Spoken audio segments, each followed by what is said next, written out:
तो नाजरीन, जैसे कि आपको पता है कि पिछले दिनों लॉस एंजलस के अंदर बहुत ही शदीद नाक आग लगी थी और लोग इनको अल्लाह का अजाब कह रहे थे। क्यों नहीं कहें, बिल्कुल कहना चाहिए।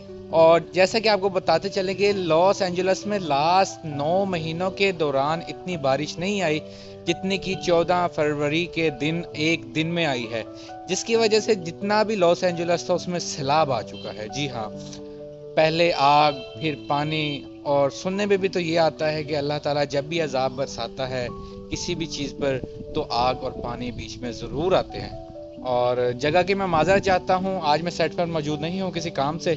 और बाकी मैं आपको बताता चलूँ, आप में से बहुत से लोग नहीं जानते होंगे, जब भी कहीं बारिश आती है, सैलाब आता है, तो आपको पता होगा कि सैलाब ज़्यादातर उन जगहों पे आता है जहाँ पर दरख्त बहुत कम होते हैं। तो आपको पता है कि जब जैसे ही उनकी आग लगी, जिन इलाकों में दरख्त नहीं थे उन इलाकों में सैलाब बहुत ज़्यादा आया है, जिसकी वजह से इतना सैलाब आया है जो कि इतने दिनों से उनकी गाड़ियां, फायर ब्रिगेड आग बुझाने पर तुले हुए थे, वो गाड़ियां भी उन्हीं पानी के साथ बह गई हैं। जी हाँ।